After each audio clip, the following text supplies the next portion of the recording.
In the humid Florida night, 60 miles south of Miami, stands a megalithic mystery of stone structures. Built by a solitary and infamous man, Edward Leedskalnin, this eerie limestone labyrinth remains veiled in unanswered questions, leading witnesses to believe it was built with the aid of unseen supernatural forces. Often referred to as Florida's Stonehenge, the Coral Castle is now a registered historical landmark. But what exactly is going on at the Coral Castle? Was Edward in talks with dark forces, or was he just a chaotic Florida man? Join us this week as we unravel this mystery from top to bottom.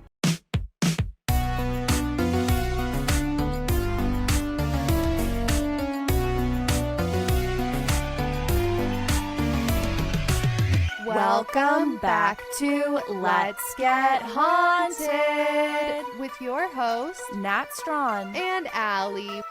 Welcome back, everybody, to episode 228 of Let's Get Haunted. Thank you very much for joining us today. If you're new here, welcome to our show. Every week, Nat and I switch off telling each other scary stories. When it's one person's week to tell the story, the other person doesn't know what it is. So I have no clue what Nat is going to be talking about today. And I'm very excited to just get right into it because that hook really got me thinking. That little paragraph you just read really has got my wheels turning. And I did not know there was a castle in Florida. Yeah, there is a castle, but it's not just any castle. It is a coral castle. And before you think, oh, this must be about a castle made of coral, I don't need to listen to this episode. This is neither a castle or a castle made of coral. That was a bait and switch. Actually, it's made of a different rock. Okay, so now that you guys are all on the edges of your seats, wondering what's going to happen next, I would like to give a special thank you to Evo Shandor 420 on Reddit for recommending that we do this episode. I had a great time researching this. Still kind of concerned about what I read. The sources seem to all be very divided on this episode about whether this is like a supernatural thing or whether this is just like a Florida crackhead thing. We've talked about previously, I think Allie quoted something, never attribute to ghosts what you could attribute to meth. Was it you that said that? Yep, that's very true. I really do believe that all things are possible through the power of meth. And I just firmly believe that. You can get a lot accomplished. Now, will you be accomplishing the right things that will help your life? No. But God damn it, can a meth head disassemble and reassemble a clock? You know what I mean? Like, they can't do much, but they can certainly take apart your TV and also find copper almost anywhere to sell to scrapyards. Oh, yeah. Yeah, it's like they have some sort of like magnetic energy inside of them where they're able to find precious heavy metals. 100%. Maybe meth is just helping us tap into our third eye. Like maybe we're the weird ones for not doing meth. I think about that all the time. Speaking of which, this episode is brought to you by meth. We want to thank meth for sponsoring this episode. Just kidding, guys. So actually, though, we do only have like literally 1 hour to talk because I have a baby and nanny and all the whole thing is like not quite correlating right now. So we only have 1 hour to do this. Let's get into it. So Coral Castle. Allie, you've never heard of it? Nope, No? never heard of it Really? before. The name is very intriguing. Yeah, I think okay. coral, the color, is a very underrated color. Kind of like that reddish pink color. So I'm curious, is this coral reef? Is it coral colored? Is it named after a guy whose last name was Coral? Explain to me. Okay, so here's the deal about this. This is a podcast called Let's Get Haunted, guys. So I'm going to give you the most haunted information I read about this place. You can check my sources if you want, but like I said, sources differ. So here, I'm going to tell you the most haunted stuff right now. It's actually made out of a stone that's not coral at all, not the color, not the like animal that lives in the sea that's like going extinct or something. It's just like rock, but apparently when the rock was tested, it like wasn't from this world. Like they were like, this rock is not of this world. But then other people say it's limestone. So I'm like, which one is it?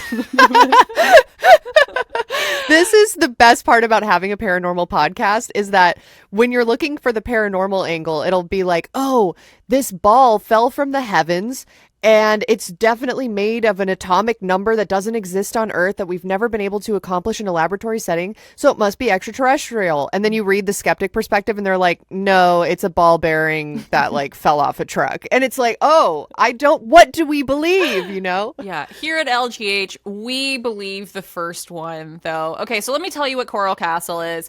You can Google some pictures on your phone. I will be throwing up some images on the screen in post of the Coral Castle. But it just looks like a bunch of rocks, and like some of those rocks have like moons carved in them or like little portholes. Some of the rocks have like like it's like a gate or like rooms. It kind of reminds me of like old ruins or something. Like if you go to like ancient Rome or whatever and go like look at the ruins, it kind of looks like what the Coral Castle is. But the Coral Castle is, according to some, a stunning feat of engineering because it has over 1,000 tons of space rock, or oolite limestone, if you want to call space rock that.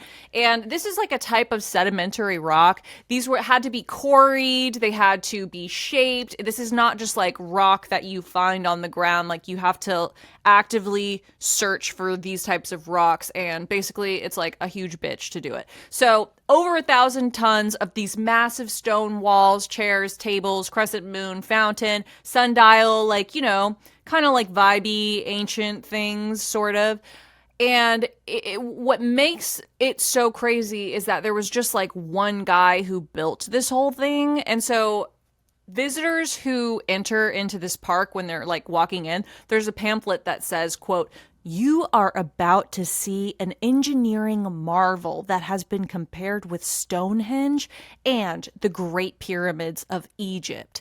End quote. So maybe you're kind of like prepping people to be like, wow, this is a massive feat of engineering, like sort of like subliminally like giving them those opinions, when in reality it's like kind of just seems like. Look, I'm looking at these photos and they're impressive. Okay. There's sculptures of like what appears to be a planet, a moon, a ball. Like to me, it looks very impressive. Originally, this place was known as Rock Gate Park, and the claim to fame that it has was that it like defied scientific explanation. So like when people go here, that's what they're doing, is they're kind of just like oohing and awing, sort of the same way that people go to like Stonehenge or the pyramids and they're just like, oh my God, how did they do this? Or like, wow, humans used to be able to do so many things before they had AI and tractors. And so then people are really interested. Yeah.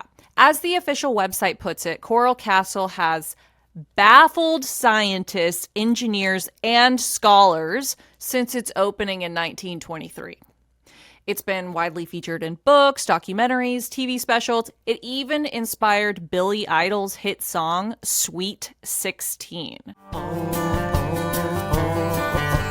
Someone's built a candy castle for my Sweet 16.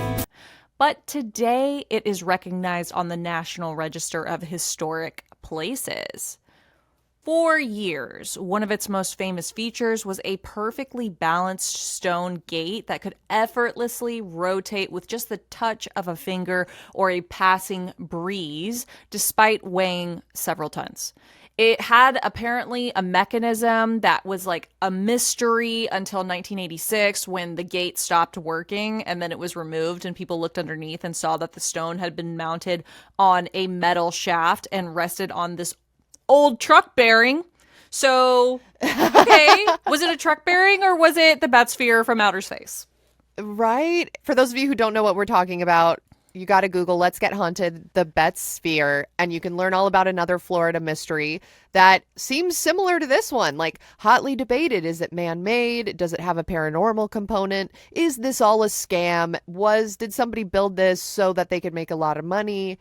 I'm looking at this gate, though. online, the picture, and it does, I mean, again, this does look impressive to me. It's this kind of weird mottled gray stone. It's huge, and it has a black gate around it, and you can see what it just looks like. It's rotating, like it's spinning around. Yeah. Now, it does make it less paranormal that they found a ball bearing. But was it a truck ball bearing, or was it an orb from outer space? We may never know, but hopefully you'll tell me. I haven't quite done scientific testing on the ball bearing myself. I've actually never been to where this thing is. And I was kind of bummed because I found out now it's in Homestead, Florida. It didn't used to be in Homestead. We'll talk about where it was before. But I went to Homestead, Florida last year for a wedding. And little did I know, I was right near a paranormal hotspot that I could have investigated and dragged all of my family and friends along, which they would have loved, obviously. Okay, so why do people think that this pile of rocks is amazing? Because it was created by just one man who was working for 28 years up until his death in 1951. This guy is like kind of crazy. Even though he's not from Florida, he's like an honorary Florida man because he was on one. I don't know why he was like trying to do this, but you tell me what you think, Allie, because I feel like you have a better understanding of why people build random structures than I do. Okay. So he was a Latvian immigrant named Edward Leedskalnin. He was 5 foot tall, which at the time was kind of a short king, and that's 1.5 meters. So he only weighed 100 pounds or 45 kilograms. So this guy was, he was rocking the XXS men's clothing. And the point of me telling you that he was a smaller build guy is because it kind of makes the story of him building this whole thing himself a little more impressive, because you have to remember back in, the day when he came over here and started doing this stuff, I think it was like 1923, he started constructing this. Oh, wow. Even if you had like mechanisms and tools to help you do the work, you still were doing a lot of heavy lifting on your own. I see why you're mentioning his small stature now, because I'm looking at these sculptures, you guys, and they're really impressive. And by the way, if you're listening to the audio only version of this episode, you can head over to @Let'sGetHaunted on Instagram. Every week we post an accompanying photo dump with key images from the episode, and you can swipe through them in real time. Otherwise, if you don't have an Instagram, we have a Facebook fan page that also posts the photo dumps, and we also post them in real time in the video version of the episodes on Spotify and YouTube. But yeah, these are very large, very impressive. Are we to believe that he personally brought the stones there and then sculpted them once they were there? Or did he hire someone to truck them in? What information do we have about how he got this in the location? So I will tell you more later, but like just off at the top of my head, he only worked in the dead of night, and he was very mysterious about how he was building this thing. And apparently he had like told someone, or someone had inside knowledge that he was using supernatural forces to build it. Now, is that why he was doing it in the dead of night? Or was it like a scam? I don't know. Was there like a 1923 scam going on where it's like, if you hire 10 people to help you build a house, we put a tax on your house. But if you build it by yourself, then we don't. I don't know. I don't know enough about laws and stuff like that to know why he would want to. Maybe he just wanted to be that guy. Maybe he was like, you know what? Everyone said I'm short. I only have a 4th grade education, apparently, according to the facts that I saw. He was supposedly like very impoverished, very poor. He was an immigrant. He had, fled a place that was not doing too well and gone to another place where it's very difficult to get ahead if you don't have a network or you don't have something to fall back on. And so maybe he didn't have the option of other people helping him, or maybe he was like, I just want to be known as having done all of this on my own. I don't know. And that's a question that a lot of people have asked, is like, why did he do this? So there is a theory as to why he did it and why this thing was built and why it's there. The theory is, according to Coral Castle's own promotional materials, Edward Leedskalnin was 26 when his 16-year-old fiancée, Agnes Skuvst, abruptly called off their wedding in Latvia just one day before their ceremony. He was heartbroken, so he immigrated to the United States. Now, we're going to talk about this because I feel like Allie's going to have some thoughts on the age gap in that relationship. Allie, do you have any thoughts on that? Yeah, I mean, it's always difficult when talking about age gaps that occurred so long ago. Yeah. If it was like a recent story and someone was like, yeah, my grandpa, when I don't know. I feel like then it's easier to dunk on if it's just like your neighbor right now is dating a 16-year-old. You're like, I'm calling the police. Yeah. You need to move. And I also have a dog that will attack you because what you're doing is not right. But back in the 20s, I mean, I don't know much about Latvia. I don't know what the age of consent there was. I don't know. Maybe he was in a small village with 2 other people and only one of them was a woman and he is straight. You know?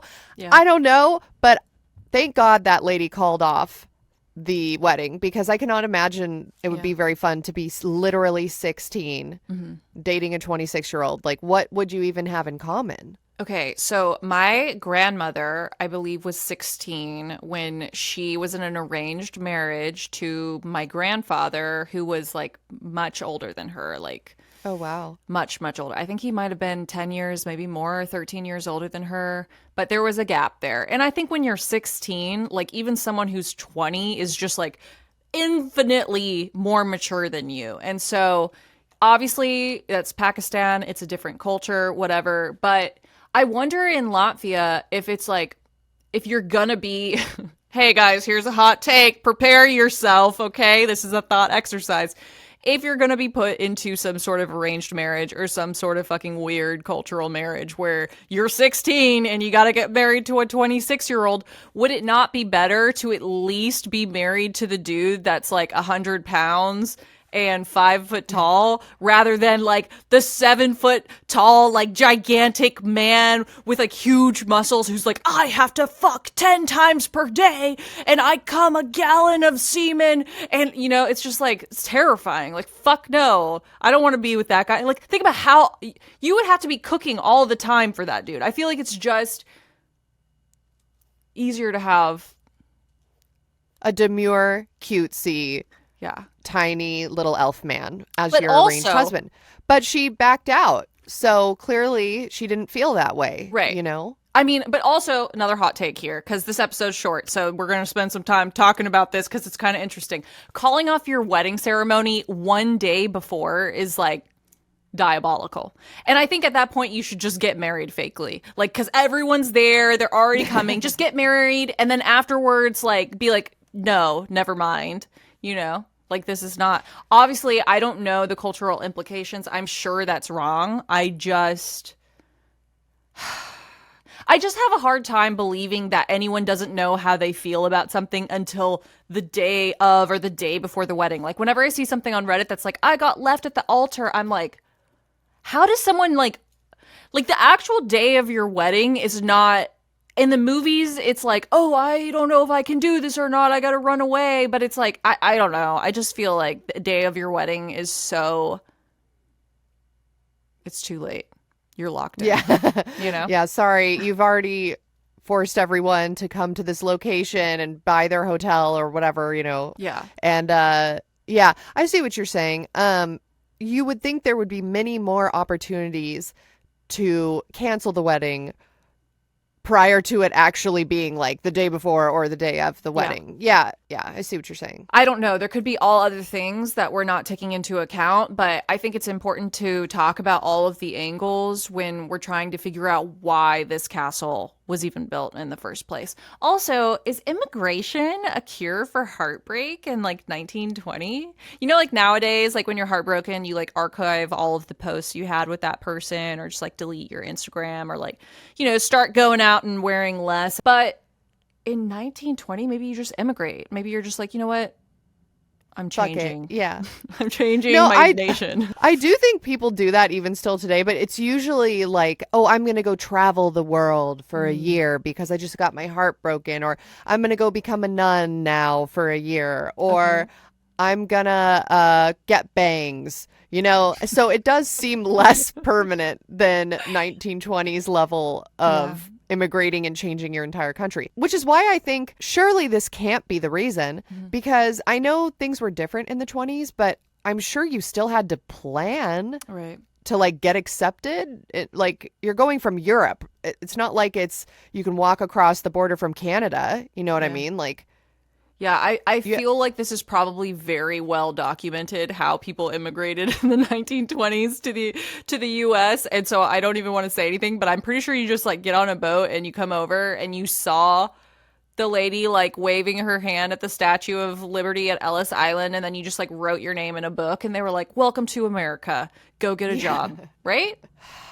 Time will tell. Do you have any background on this man? That is. Hey guys, it's Nat, just back from the barn. I saw an interesting moth, just letting you know. It was also so hot. Okay, sun, eventually gonna wipe out our whole planet. The sun girl bossed too hard. My sleep quality in the summer is trash. First of all, day is way too long. I'm sorry, at 6 p.m. my day is finished and I need the sun to go down. I just want the day to be over so I can start over and be at full charge again. And I can't do that if I'm not getting good quality sleep because my house is old, the air conditioning is not good. Actually, your air conditioning is great. You just don't have enough intake-outtake points. Okay, nerd. If you're sleeping on traditional bed sheets, first of all, it's kind of racist. It's kind of sus. Your sex life is probably sucks. There, I said it. Because traditional bed sheets can harbor more bacteria than a toilet seat. But Miracle Made offers a whole line of self-cleaning antibacterial bedding, such as sheets, pillowcases, and comforters that can prevent 99.7% of bacterial growth and require 3 times less laundry. They're literally temperature regulating, okay? So if you're too hot, they're gonna make you a little bit cooler. If you're too cold, they're gonna make you a little bit warmer. It's NASA technology. Thermoregulating, look it up, girl. Also, they're gonna make your skin so sexy. We need to stop sleeping on bacteria. Also, Miracle Made sheets are luxurious. So you're gonna have a comfy,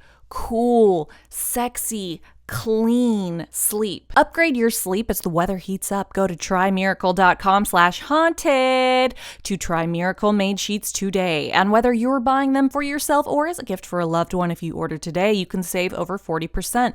And if you use our promo haunted at checkout, you'll get a free 3-piece towel set and save an extra 20%. Miracle is so confident in their product, it's backed with a 30-day money-back guarantee. So if you aren't 100% satisfied, you'll get a full refund. Upgrade your sleep with Miracle Made. Go to trymiracle.com/haunted and use the code haunted to claim your free 3-piece towel set and save over 40% off. Again, that's trymiracle.com/haunted to treat yourself.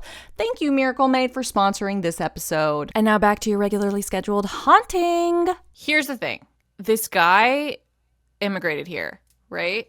And then I guess when he immigrated over here, there was like a bunch of tuberculosis. When you're traveling in like confined spaces like a ship, or you're staying in places where, communicable diseases or illness is rampant, like you probably would be if you were immigrating to the US and didn't have like any money to your name, tuberculosis is a huge concern. So he came down with a really big case of tuberculosis, quote unquote terminal tuberculosis, but miraculously he recovered. And he said that he recovered due to magnetic forces that he claimed healed his tuberculosis. I'm like, okay, Slay. Okay, Slay. Magnets. Cured his terminal disease with magnets. All right.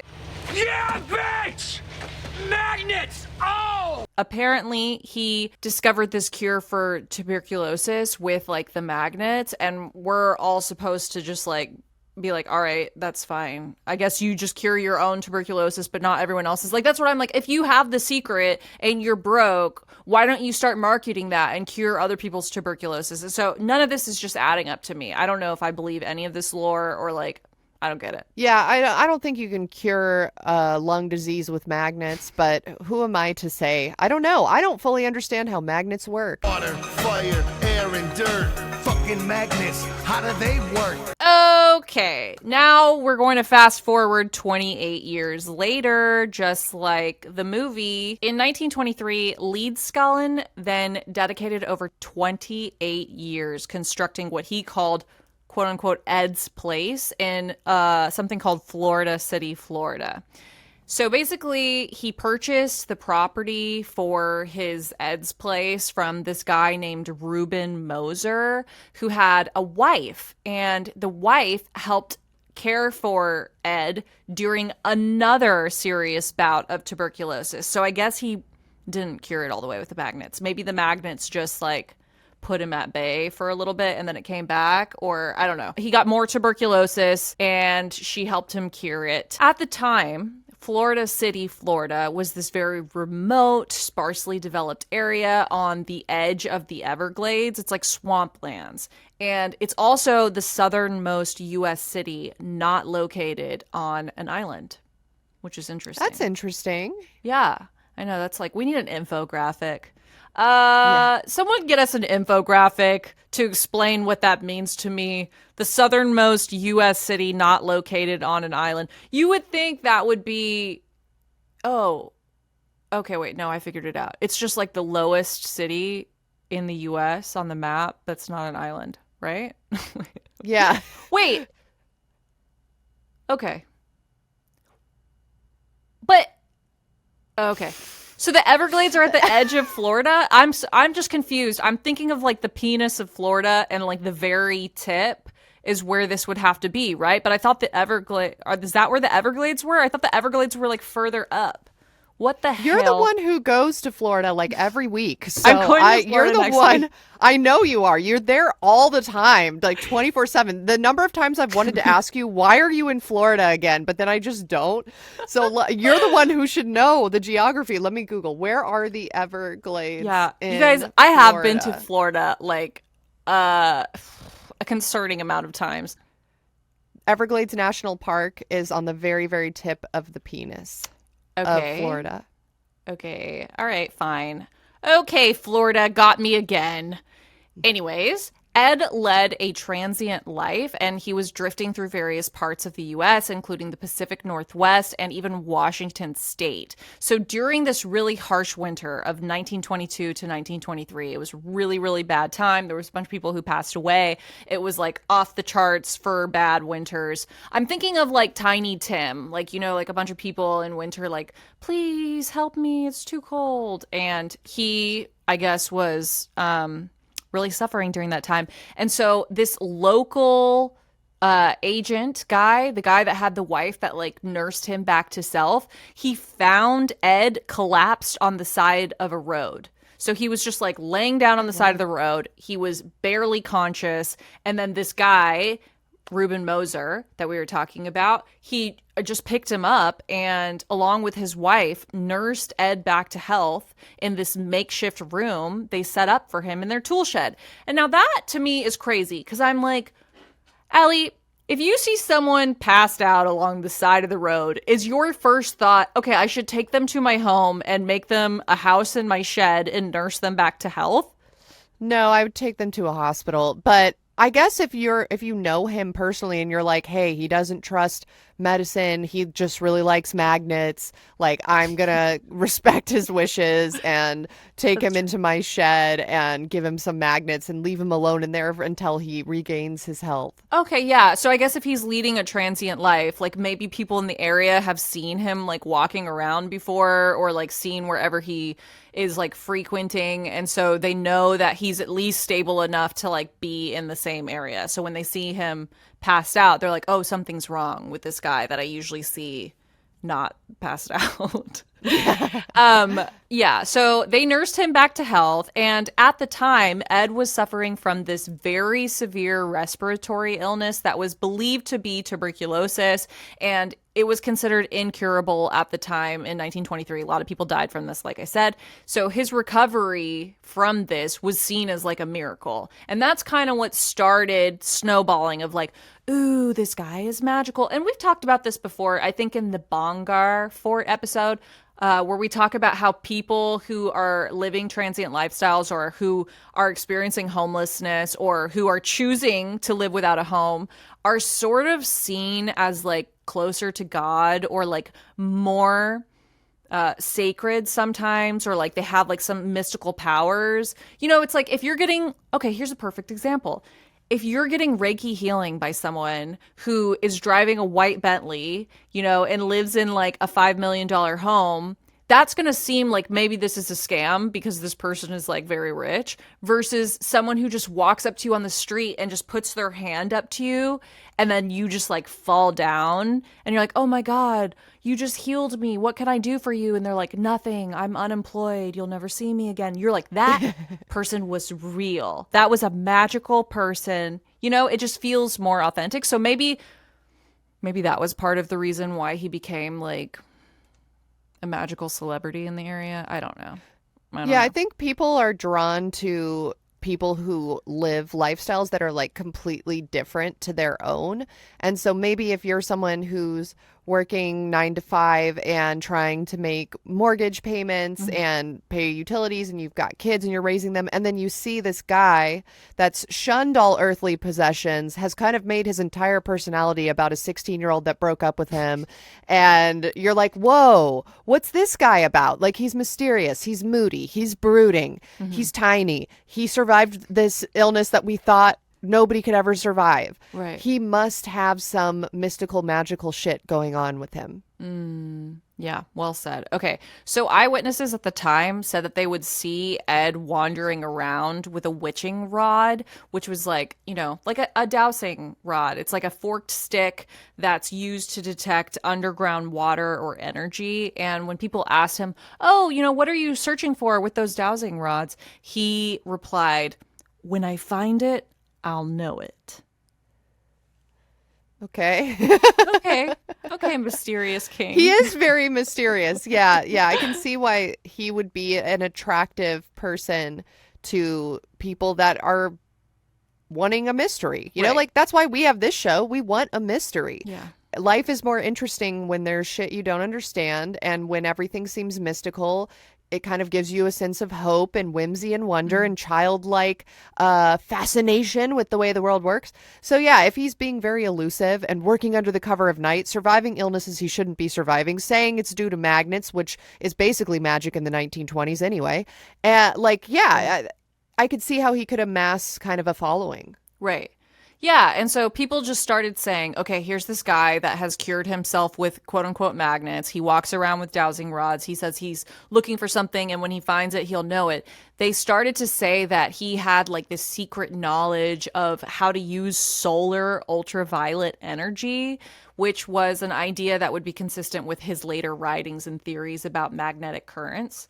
And so that's what we're working with here is people are like, this guy has figured out how to use the power of the sun in a way that nobody else knows. Now, some people speculate that he was looking for like ley lines to make his castle on. Yeah. Okay, so the original site remained there until roughly 1936 when Ed decided to relocate, and he took his entire castle with him. So he spent the next 3 years transporting all of these stone structures 10 miles north to the current location, which is in Homestead, Florida.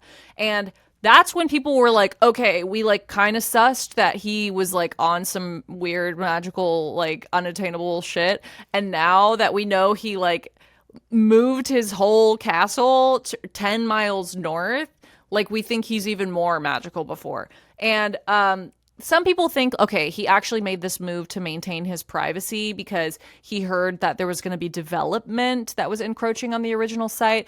And that's kind of the difficult thing is like he was a very peculiar man. Like it seemed like he was very much concerned with how he was perceived. But was that just because he was such an introvert, or he didn't trust other people, or he was perhaps like hiding something, or he just didn't trust the government? I don't know what it is. It could be like any number of things, but he was a really private guy, so he always worked in complete secrecy. He refused to let anyone watch him during his building process, but a few local sneaky teens claimed that they had glimpsed Ed working, and they said they saw him using magic, and they said that they saw him doing stuff, and the massive stone blocks were literally floating, and they said it was like watching giant hydrogen balloons, like how the rocks were just floating.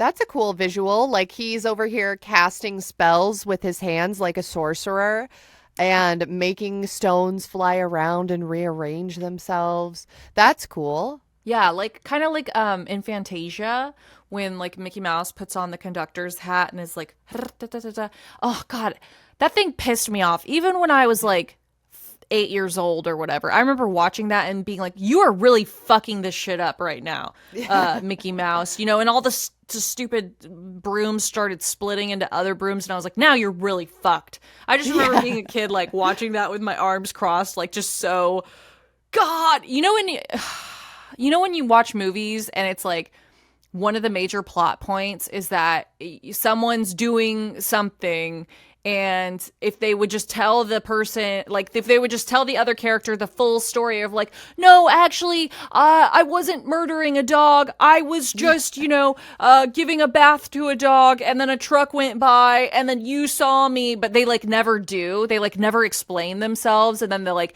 that's like a major plot point is like, oh, this person thinks that this happened. And so they won't talk to that person anymore. And then we're going to do a sad montage. And I'm just like, why don't they just explain themselves? Like same thing with the stupid Mickey Mouse guy. Like I wanted him to just be like, oh, shit's fucked up, and like just go run find the conductor instead of like I don't know.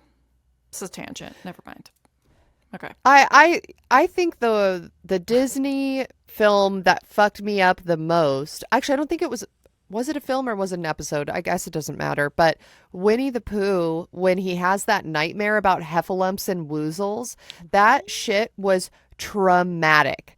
If you guys watched that episode of Winnie the Pooh, please leave a comment below, because as a child watching these weird like psychedelic trip animals swirling around the screen, splitting into multiple other animals, changing colors really rapidly, like God bless any child that had a seizure disorder in the 90s, because you were just getting fucked up every time you turned on the Disney Channel and Winnie the Pooh was on. It was not okay.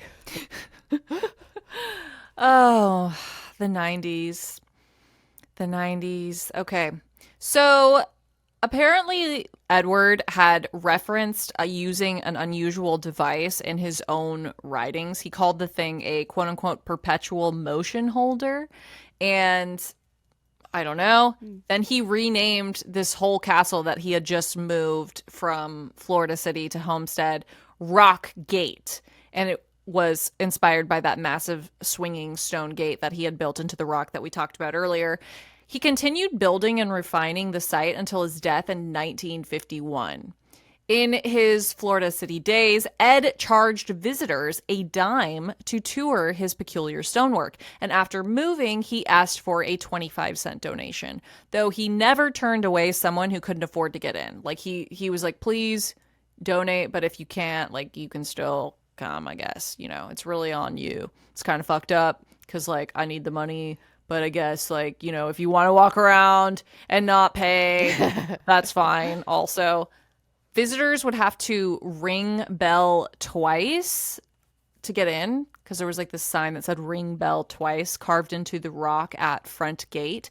And then when they rung the bell twice, Ed would descend down from his second story house that was built into the castle tower and personally lead a tour through the castle. Yeah. And anytime someone asked how he built it, he would always say, it's not difficult if you know how. Okay, douchebag, just tell me how you built it. Also, when questioned during tours why he built the structure, he would say it was for his quote-unquote sweet 16. And people think, oh, maybe that was about the 16-year-old girl, like Agnes, the woman who broke his heart. Yeah. I don't know. Or was he just, you know, was he like psychic and knew about MTV Sweet 16 coming out? Like Sweet 16. Is he credited? We need to go through the producer credits of My Sweet 16 or whatever it was called on MTV and see if he's credited. That might solve the mystery. No, it does sound like, again, he's just making the fact that he was rejected by a teenager his entire personality. Which, like, I guess is fine, because it's not like it's better that he is building a monument than trying to find a different 16-year-old, right? So Yeah. I guess in some ways it's good that it's occupying his time. Idle hands make devil's handiwork, as my mother used to say. And so maybe like keeping really busy and building this strange structure with his powers is keeping him from terrorizing other high schools in the area. I don't know. So yeah, but it does sound like he's basically saying this is why I built this. I built this because my heart got broken. Yeah. Yeah. Well, yeah. I mean, he did publish this little booklet that was called A Book in Every Home. And I guess in the like little booklet said, oh no, Sweet 16 is like more of an idea than a real person. But, you know, oh, okay, cope. Okay, cope. Yeah. Okay, incel. Like, what are you talking about? Yeah, a woman's really more of an idea. Like, I don't need her. It's just she's like, it would be nice to have. I don't know. I feel like that's like early incel commentary. In November of 1951, Ed fell ill once again, and he hung up a hand-lettered sign at his front gate that said, "Going to the hospital." He then caught a bus to Jackson Memorial Hospital in Miami, and he died 28 days later from kidney failure due to an infection. He was 64 at the time. Doctors listed the cause of death as uremia from a severe kidney infection. After his passing, investigators discovered $3,500 or about $42,000 in today's money among his belongings. His income had come from tour donations, pamphlet sales, particularly on his magnetic theory, and from selling part of his 10-acre land to make way for U.S. Route 1. Eventually, the property became a public attraction. The name evolved from Rock Gate to Rock Gate Park and finally to Coral Castle. In 1981, Levin sold it to Coral Castle Inc. for $175,000, roughly $605,000 in 2024 money terms. And the company remains that owner of the rock structure to this day. In 1984, the site was added to the National Register of Historic Places under its original name, Rockgate. The listing was officially updated to Coral Castle in 2011. Okay, so let me read you this thing from Reddit. Okay, this person, 9bikes, said 3 years ago, "You may have seen TV shows about this place that play up the mystery surrounding. No one knows why he built it. He used the secrets the ancient Egyptians had used to build the pyramids and such. It's a really cool thing to see, very interesting, and very well maintained. I certainly don't want to discourage anyone from seeing it. My wife and I both really enjoyed it. However, I have the secret knowledge. I know how and why he built it. We had a family friend in Miami who passed away at 99. He had lived in the area since the 1940s, and he let me in on all of the secrets. He'd been there and had known and done business with Mr. Leedskalnin. When I told him that there was a mystery surrounding it, he just laughed and said, "Oh, I can tell you why he built it. He sold outdoor sculpture and bird baths made of coral. That place was his showroom. He built and displayed his best work there." And I asked, but how did he do it? The way the ancient Egyptians built the pyramids? And he chuckled again and just said, "Yeah, the lever and the inclined plane."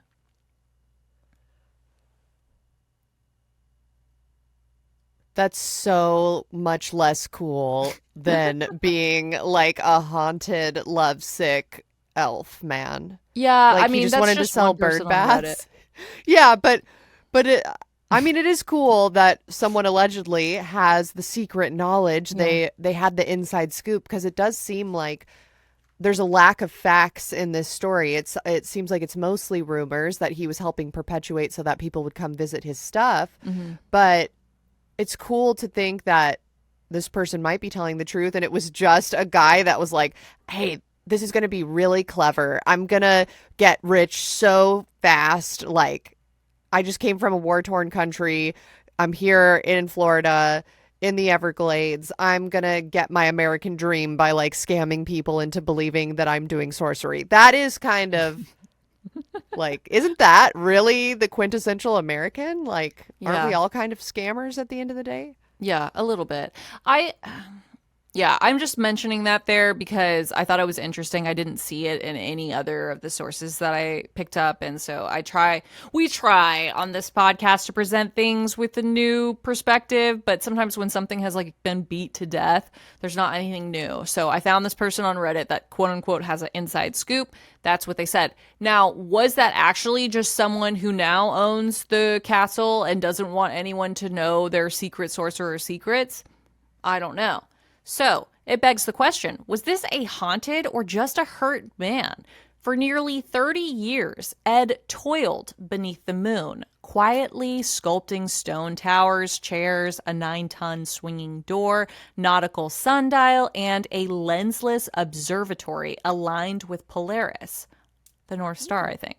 Wow. And not a soul lived. And while the castle was echoing with his rhythmic chisel, locals claimed that they'd see the stones move at night as if levitating themselves. So maybe his building this thing was actually all just a cover. Like maybe he is doing some sort of sorcery and it's like really loud and he's just like, oh no, I'm just doing construction for 30 years. You know? I'm very curious to know if this place is haunted now, because if it wasn't haunted before, I feel like surely now it must be haunted by him, right? Because this was like his entire life's work. This was the culmination of everything he'd ever accomplished or lived or felt or seen. And so how could he not be imprinted on this stone structure?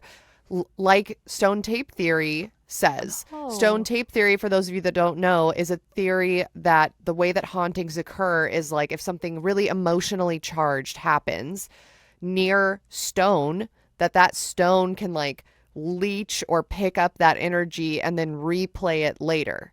So this is literally a stone castle. This seems like a very tormented man. If he wasn't tormented by the teenager that jilted him, then for sure tormented by bird baths or something. I don't know, like he wanted to sell stuff. So it seems like some of that energy could have attached itself to the castle and made it haunted, even if it wasn't to begin with. Right. Yeah. Yeah, I see what you're saying. I mean, I guess the question is like, the skeptics are going to say, oh, this is just a crazy guy, because anyone who has spent time in a city and has spent time around people who live transient lifestyles know that some people who are living transient lifestyles, not all of them, are doing so because it's impossible for them to keep down a job. It's impossible for them to, they might be unmedicated. They might be experiencing some sort of illness or like mental health crisis, and they might find themselves on the street and they might, write out like long manifestos and think that they're coming up with some crazy thing. I know, like if they're going through some mania or maybe there were drugs involved, I don't know. So that's what people say is like, no, this was just a guy that was high on crack or like whatever crack was at that time. But then other people were like, no, he wasn't. I promise. He was just like really sick all the time and healed himself with magnets. And he actually knew the secret of the pyramid people. And he knew about ancient magnetic currents, and he wrote a bunch of pamphlets around about that. And like, he was very successful at his job. And I mean, it kind of, if he was just a crazy guy, he kind of like slayed it, like he cured his tuberculosis with magnets. But then ended up dying from tuberculosis and had like several resurgences of the disease. He died from a kidney infection. Oh, a kidney infection. Oh, okay. Yeah, he didn't account for that with his magnetism stuff. Magnets can only do so much for you. So paranormal investigators who go to the castle say that there are energy vortexes there, as if the earth itself is pulsing through the coral walls. Wow. Some people think that he put, like, how he was going around looking for this energy or like whatever he was looking for when he had the dowsing rods, and he was like, when I find it, I'll know. People think he specifically put the castle on spots that had this energy so that he could harvest it. And so it would make sense if paranormal Oh. investigators are saying, oh, actually, this is like on a vortex. Do you know what a vortex is? Vaguely, I think, aren't there supposed to be areas around the world where I don't even know, but I don't even know what people mean by that, honestly. So go ahead, just explain it.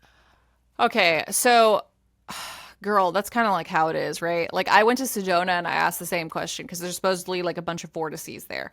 And so I'm like, oh, there's like this one hike that's really famous that if you go there and you see the vortex, I went there a long time ago. It's in one of my vlogs on my YouTube channel.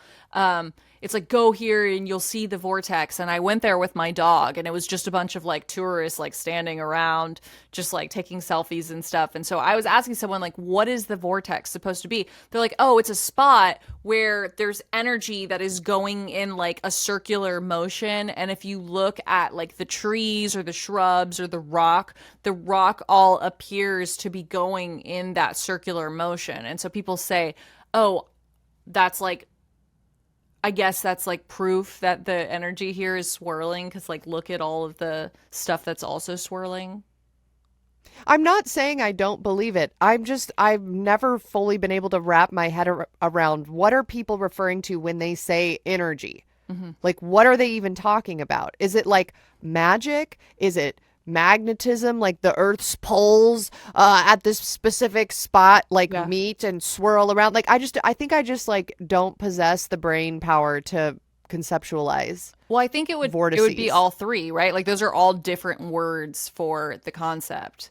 Like maybe it's something to do with magnets because magnets can be like creating a vortex by the repelling and attracting energy, kind of like at the top, like the Earth is spinning and then we've got a magnetic field and somehow that's related. So maybe that's all the same thing to describe like a concept, but with different words. Like some people are calling it magnets. Some people are saying it's like energy. Some people are saying it's supernatural forces. He's saying that he has a perpetual motion holder. And so it all kind of sounds like swirling, right? Like a perpetual motion means something's like constantly going. It could be a swirl. When I think of magnets, like electromagnetic, whatever, I think of the Earth's magnetics, like spinning, whatever. I think of like the aurora borealis looks that way because the Earth's magnetic field and it's spinning. Yeah, so one of the theories then is that he built this castle on a vortex and that's why he was able to move the stones by himself with ease. Like he somehow harnessed free energy that is free flowing, that is more plentiful in certain locations around the world, and he figured it out with his dowsing rod that this was the location. And maybe then, if that's what the believer theory is, maybe that's why he moved his castle, because he was like, oh, I've tapped out of all the energy at this location. Let me go find one that has more. Yeah. Well, so, okay, here's my favorite theory, is that some people think that Ed had this knowledge of, like, the mystery schools, which we've talked a little bit about in our episode on Bill Cooper. And the mystery schools are, like, the ancient Illuminati, like, the ancient, powerful, whatever, the Freemasons, like, all the memeable groups. And apparently people think that he had inside knowledge from that. And he came specifically to America, specifically to this location that he had been trying to find, specifically to build this contraption. Like they say that the castle's not a castle. The castle is actually like if you sit in the chair and the Polaris like aligns with something at the perfect moment, you can like get the power of, I don't know, the power of the world.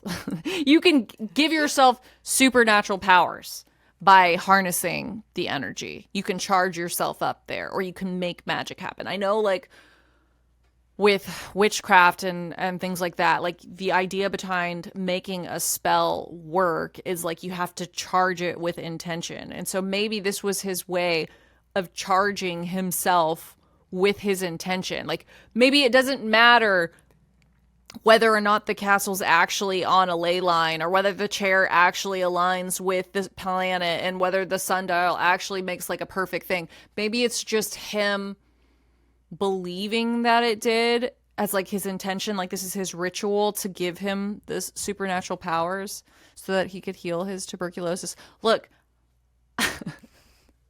I'm unsure, guys. I don't know, because like half of the sources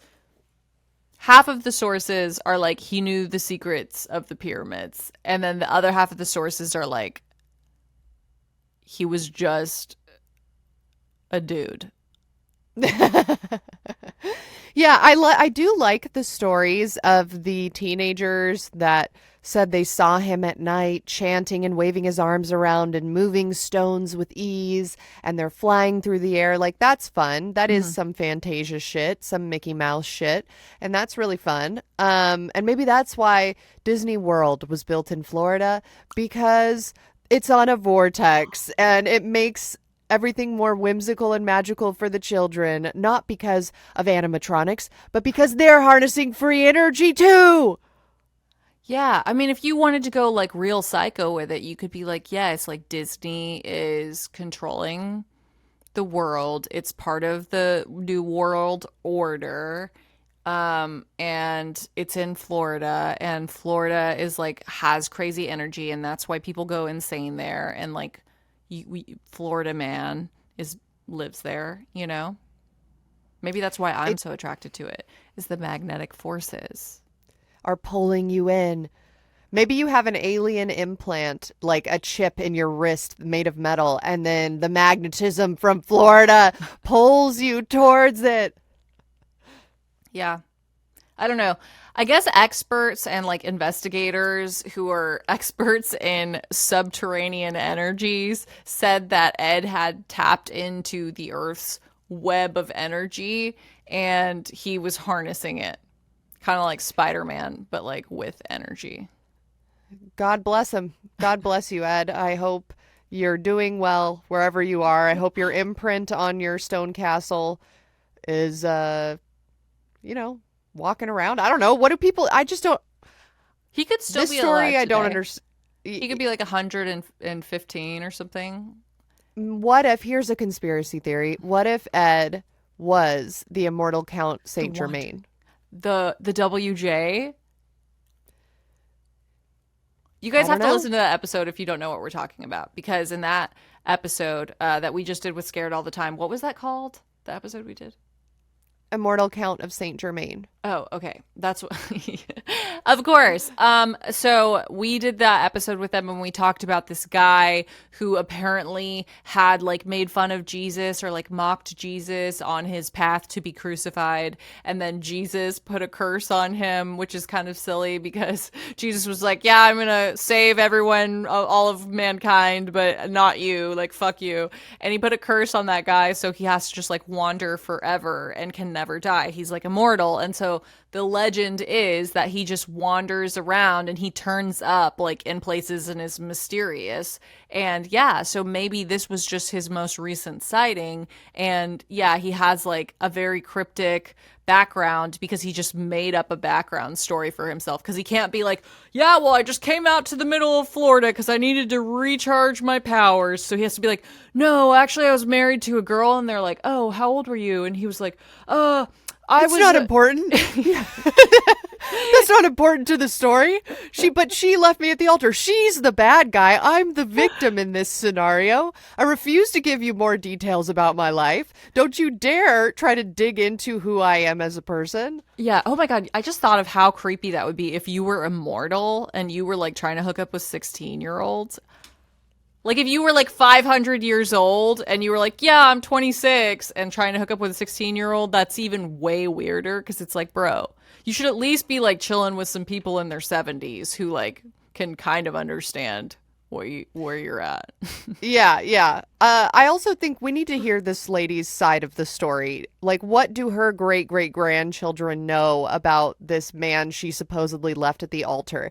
Because I'm kind of wondering, did he just think that they were engaged? And then is he just a crazy guy that thought they were engaged? And then her dad had to go talk to his dad and be like, hey, your 26-year-old son is like harassing my daughter and being really creepy. And I'm going to like shoot him if he tries to come over to our house again. And so then were his parents like, you got to go to America and start over. Yeah. And then he's like, well, on the day before our ceremony, really? That's when you're telling me that I'm a crazy stalker? The day before I'm about to abduct your daughter in marriage? Wow, you couldn't have figured this out a little sooner? Exactly. Like, I need to know the lore behind what really went down with that relationship, because I just feel like he's not a reliable narrator. Mm-hmm. He thinks that he is immortal due to magnets. Like, I don't know. There's something missing here. There's a missing piece of the puzzle here that doesn't make sense. And is it because he's got, the power? He's immortal. And look, that's the most logical explanation, is that this is an immortal being sent down from another planet and, just going through the motions, trying to build things and harness free energy. Is the coral castle haunted by Ed's broken heart, or by the unnatural energies he harnessed? Or is the real mystery hidden in plain sight, ghostly stories and iron engineering tactics preserved in stone? If you visit at twilight, listen closely. Maybe you'll hear the faint scrape of a chisel on coral, the hum of magnetic force, and the whisper of a man still longing for his sweet 16.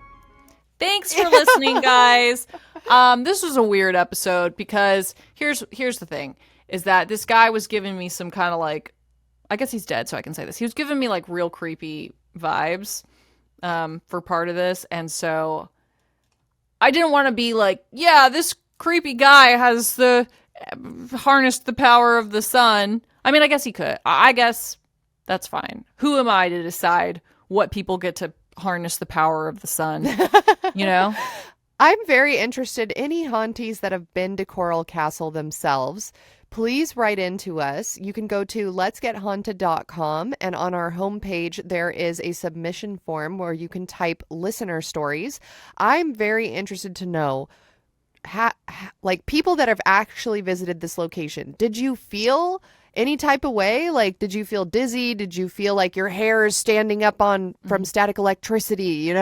Like, what was happening at this location? Or is it just like a mildly interesting building that somebody built a long time ago?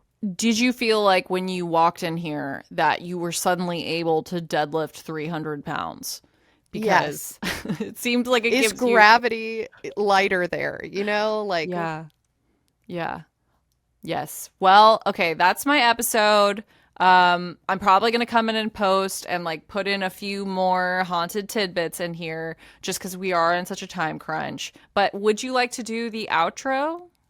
Absolutely. Thank you very much for teaching me about the finer points of Coral Castle in Florida. I do feel like this is an attainable haunting to visit. So I would really like it if you would make a vlog at Coral Castle and post it to our Patreon. Ooh. No guarantees, guys, but that's my request. That would be my request. BRB, gotta go have a nightmare about heffalumps and woozles.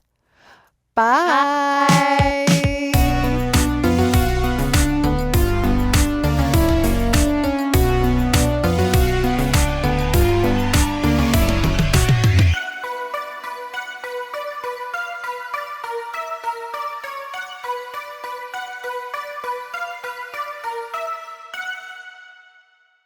Hello, you've reached the Haunty Hotline for annual patrons only. If you're receiving this message during our normal business hours of midnight to 3 a.m., that means we're busy attending to other spirits right now. If you'd like us to call you back once the ritual is complete, please leave your name after the beep. CR. Tazwa K. Sarah C. Jody G. Dylan. Sinister. Blair, as in the Blair Witch. Cassie. not Cassidy, aka Cassandra. Chloe Z. Zoe. Rake. Laura. Elena B. Julie N., aka Jules the Ghoul. Ooh, Scary Mary. Grace G. Tara Lee. Cool Blues Mama. Miss Natty Cat. Shark Michael.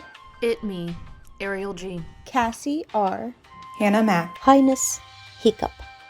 Gawk through guns. Joshua K. Julissa D. Lexi L. Efrain. Malik. Mary Elizabetha. Sarah. Sad Girl Shell. Abby T. Abray S. Aubrey S. Elena B. Alberto Yvonne G. Alex. Alyssa B. Amanda. Annie H. Anita M. Ariel M. Ariel G. Ari. Barb I. Betty T. Blair. Blood Partisan. Bonnie B. Brett is in the bathtub. Callie. Cassandra. Cassandra. Cassie R. Chelsea O. Chingoro. Chloe Z. Chris B. Cosmic Squid. Courtney. Sinister. D. Bowman's 46. Delilah F. Doc Spookums. Dorothy. Dylan D. Ephraim P. Ellie J. Emmy J. Interix. Intrarix. Erica B. Esther N. B. Eunice A. Gabrielle W. Greg A. Hannah Mac M. Hannah M. Highness Hiccup. Jackie G. James H. Jasmine M. Jeb. Jello Riley. Jess M. Jessica P. Jessica W. Jody G. Joey H. Joshua K. Jules the Ghoul. Julissa D. Catherine P. Katie D. S. Katie P. Katie R. Kaylin M. Kevin T. Cool Blues Mama. Laura. Laura O. Lexi L. Locanar. Lupe. Maddie. Maddie C. Malik. Maria S. Marie O. Mars. Mary Grace G. Mary Lizbetha. Maddie C. Meg T. Micah B. Mika B. Melissa W. Michael R. Miss Natty Cat. Nathan. Nazumi Neko. Neve MC. Nicole without the H. Omar M. Perry I. Rachel V. Rake. Ricky aka 1017 aka Eat Your Vegetables. Robin B. Rose B. Ryan G. Sad Girl Shell. Samantha G. Sarah. Sarah C. Sarah R. Savvy. Savvy. Shark Michael. Soleil. Spencer S. Tara Lee. Tazwar K. Tiffany S. Tori B. Uber A. Valerie B. Vanessa L. aka Cloud. Victor L. Whitney T. Wolf Warrior 111. And Zoe L. Thank you all so much for being annual Patreon haunties. Our patrons are the only reason why we're able to make content in the first place, and when you subscribe and pledge for an entire year, it really takes a lot of strain and stress off of ourselves, so we are very appreciative of each and every one of you. If you're listening to this right now and you're thinking to yourself, hey, I want to shout myself out on a future episode, all you have to do is wait until January 1st of 2026. And you too can sign up for an annual subscription. And now it's time for the secret password.